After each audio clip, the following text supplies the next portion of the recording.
when they accept him now as Nabi and as Al-Masih, it will be of no benefit to them.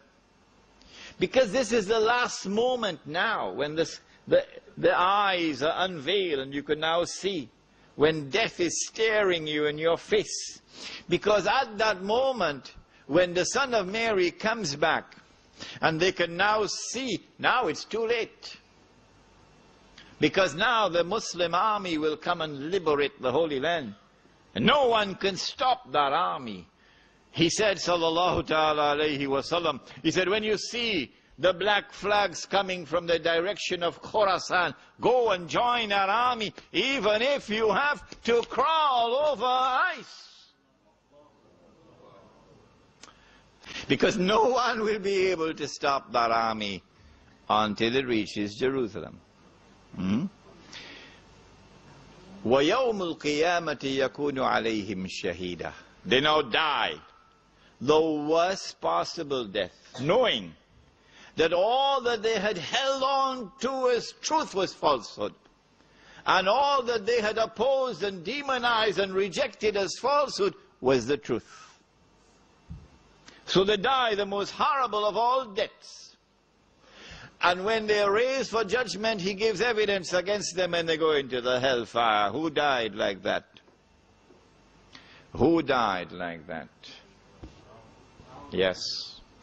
When he was drowning underneath the water.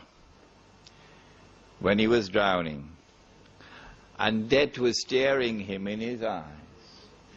Then the veils were removed, the eyes. And he said, now I believe in the God of Banu Israel. To which Allah subhanahu wa ta'ala responded, and we never knew about this. No. For thousands of years we never knew about this. No university in the world knew about it. Until the Qur'an was revealed. Al-an, now Fir'aun. Surah Yusuf. No. Yes, Surah Yunus. Al-an, now Fir'aun. وَقَدْ عَصَيْتَ قَبْلِ. And before this you were in such obstinate rejection. وَكُنْتَ مِنَ الْغَافِلِينَ. فَالْيَوْمَ نُنَجِّيكَ بِبَدَنِكَ.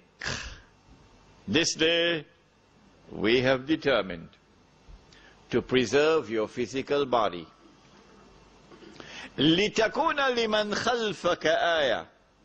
So that your body, when it is recovered in history, will function as a sign of all signs, as big as a billboard, for a people who will suffer the same fate that you suffered.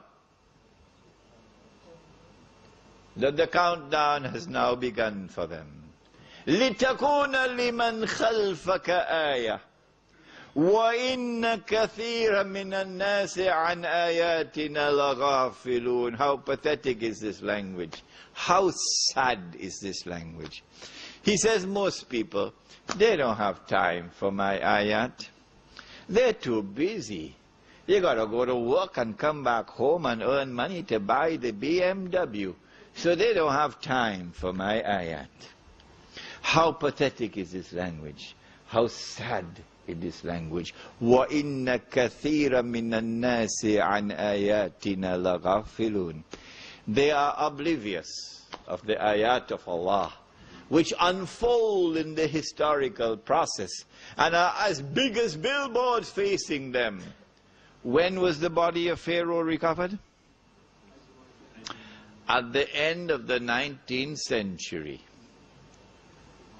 And that was when the countdown began. That you are now going to face the same fate that he suffered.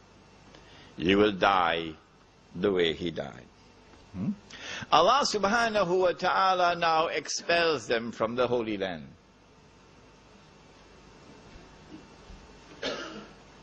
Because of this second fasad, the killing of the prophets.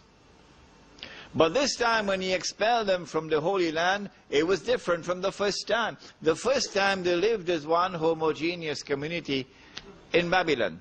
And they had prophets of Allah coming to them. But this time, they are scattered up broken up into bits and pieces and scattered all over the world. He says so in Surah Al-Araf. وَقَطَّعْنَاهُمْ فِي الْأَرْضِ أُمَمٍ. And we broke them up into bits and pieces and scattered them all over the world. So Jews in Argentina and Jews in China and in Russia, maybe even in Australia. This was punishment from Allah, but Rabbi says no. Rabbi says this is the divine wisdom at work to allow the truth to reach all of mankind. Having expelled them, Allah subhanahu wa ta'ala now bans their return. Where does He say so? وَحَرَامٌ. This is the only ayah of the Qur'an I ever recite word by word. The only one. وَحَرَامٌ عَلَى قَرْيَةٍ أَهْلَكْنَاهَا أَنَّهُمْ لَا يَرْجِعُونَ حَتَّى إِذَا فُتِحَتْ يَأْجُوجُ وَمَأْجُوجُ وَهُمْ مِنْ كُلِّ حَدَبٍ يَنْسِلُونَ. Allah speaks about a qarya, or a town, which He destroyed. And the people were expelled. And having expelled them, He placed a ban on them. They could never return. They could come back as tourists. But you cannot return to reclaim the town. Until when? Until Allah brings down the barrier built by Zulkarnain. What happened? I'm not seeing your heads shaking. Until Allah brings down the barrier built by Zulkarnain, and Ya'juj and Ma'juj are now released.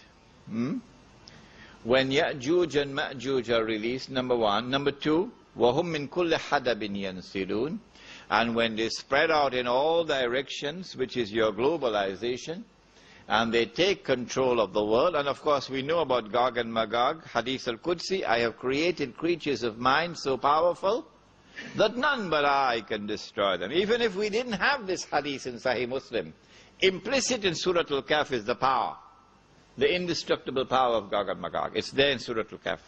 But Sahih Muslim gives it plain and clear. I have created creatures of mind so powerful that none but I can destroy them. So when they take over the world, they take control of the sea, they take control of the land, they take control of the air, it becomes the world order of Gog and Magog. They will now use that power and control over the world to bring Banu Israel back to the Holy Land, to reclaim the Holy Land. And you will see a state of Israel being restored into the Holy Land. Which town is this? Which qarya? The method we have used is to go to the Prophet Muhammad alayhi salatu wasalam. Let him answer the question. So we go to the ahadith on Gog and Magog. Yesterday, meaning 15 years ago, yesterday we'd have to spend 3 months to find all those ahadith. But today, with the hadith CD, in half a minute, and you have all the ahadith on Gog and Magog in 9 books of ahadith, 58. So now let's go through all of these ahadith to find if Allah's messenger has ever mentioned any town connected with Gog and Magog. When we go through all 58 ahadith, we find only one town mentioned, only one, connected with Gog and Magog. Which one is it? Jerusalem. Of course not in English, in Arabic, Baytul Maqdis. And so we conclude, وَحَرَامٌ عَلَى قَرْيَةٍ أَهْلَكْنَاهَا. The qarya is Jerusalem. And so Allah subhanahu wa ta'ala has now placed a ban on them. They can never return to reclaim that Holy Land. Secondly, Allah subhanahu wa ta'ala, who is Arhamur Rahimeen, He now says to them, even though you have committed this most heinous of all crimes, this evil deed which surpasses every evil deed in history that you have done to the Messenger of Allah. Still says Allah, Asa Rabbukum Ayarhamakum.